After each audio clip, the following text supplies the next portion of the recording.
Hello children, आज हम करते हैं कक्षा 9th का फिजिकल का क्वेश्चन 3, चैप्टर 1 का क्वेश्चन 3। स्वास्थ्य शिक्षा के लक्ष्य और उद्देश्य लिखें। यानी कि स्वास्थ्य शिक्षा का क्या उद्देश्य है, क्या है स्वास्थ्य संबंधी ज्ञान। स्वास्थ्य शिक्षा का उद्देश्य क्या है? स्वास्थ्य संबंधी ज्ञान देना। और क्या है? मनोवृत्ति का विकास करना, यानी कि हमारा सही मानसिक विकास करना। स्वास्थ्य संबंधी सामाजिक जिम्मेदारी का विकास करना। स्वास्थ्य शिक्षा हमारे क्या उद्देश्य है कि वो सामाजिक जिम्मेदारी का विकास करती है। नागरिक में अच्छे गुणों का विकास करती है। सर्वपक्षीय विकास, यानी कि स्वास्थ्य शिक्षा हर तरह का विकास करती है। आर्थिक कुशलता का विकास करती है कि हम इकोनॉमिक रूप से क्या हों, डेवलप हों। प्रश्न 4, स्वास्थ्य शिक्षा के विभिन्न सिद्धांत कौन कौन से हैं? इसमें से आपके पास हमें क्या दिए गए हैं? 16 सिद्धांत दिए गए हैं।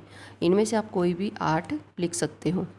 जैसे स्वास्थ्य शिक्षा के बारे में जानकारी देने का तरीका साधारणतः और जानकारी से भरपूर होना चाहिए। यानी कि स्वास्थ्य शिक्षा साधारण और क्या है, अच्छी जानकारी देने वाली होनी चाहिए।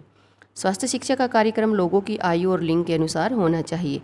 यानी कि क्या है, स्वास्थ्य शिक्षा क्या है, लोगों की आयु और लिंग के अनुसार, क्योंकि हर किसी आयु और लिंग के अनुसार क्या है, रोग और क्या है, ज़रूरतें हमारे शरीर की अलग अलग होती हैं। तो इसलिए स्वास्थ्य शिक्षा आयु और लिंग के अनुसार होनी चाहिए।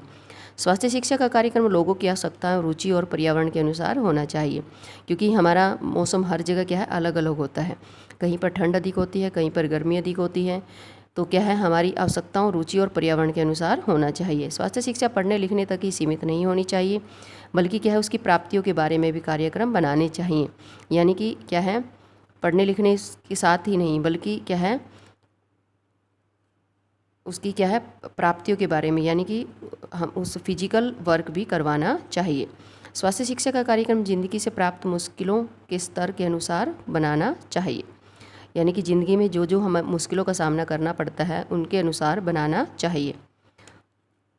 फिल्में, चार्ट, टीवी, अखबारें, पत्रिकाओं द्वारा बुरी आदतों को छोड़ने और अच्छी आदतों को ग्रहण करने के लिए भी प्रेरित करना चाहिए।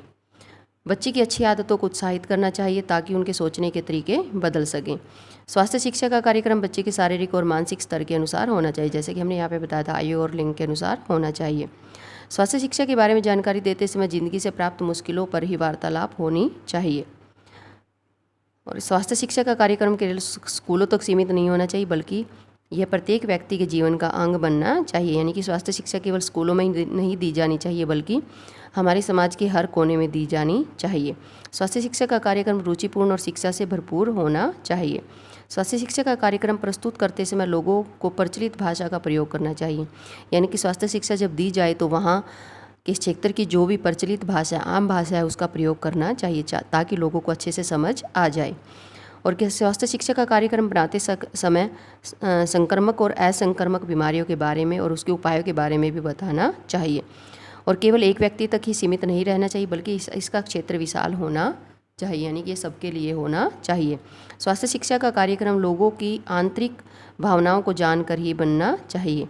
और क्या है, स्वास्थ्य शिक्षा के कार्यक्रम में पारिवारिक, सामाजिक एवं राष्ट्रीय स्तर पर विषय शामिल होने चाहिए। तो इसमें 16 में से आप कोई भी 10 लिखोगे इसके सिद्धांत।